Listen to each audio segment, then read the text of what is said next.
2008 ഏഷ്യാനെറ്റിൽ സംപ്രേഷണം ആരംഭിച്ച പാരിജാതം എന്ന സീരിയലും അതിൽ ഇരട്ട വേഷം അഭിനയിച്ച ഈ നായികയും മലയാളികളാരും തന്നെ പെട്ടെന്ന് മറക്കില്ല. പാരിജാതം എന്ന സൂപ്പർ ഹിറ്റ് പരമ്പരയിലൂടെ മലയാളികളുടെ മനസ്സിലിടം നേടിയ ഒരു നായിക തന്നെയാണ് രസ്ന. 2011 മികച്ച നടിക്കുള്ള അവാർഡും രസ്ന വാങ്ങിയിട്ടുണ്ട്.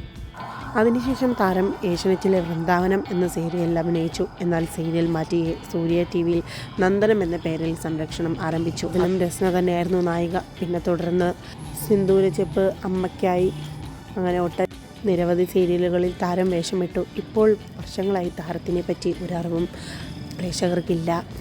എന്നാൽ താരം ഇപ്പോൾ രസ്നയല്ല, സാക്ഷിയാണ്. സാക്ഷി ബി ദേവരാജ് എന്ന പേര് പാരിജാതം സീരിയലിലെ ഡയറക്ടർ ബൈജു ദേവരാജിൻ്റെ ഭാര്യയാണ് ഇപ്പോൾ രസ്ന എന്ന സാക്ഷി.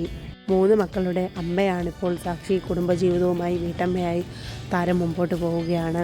കുടുംബശ്രീ ശാരദയുടെ ശാലിനിയുടെ സ്വന്തം ചേച്ചിയാണ് രസ്ന.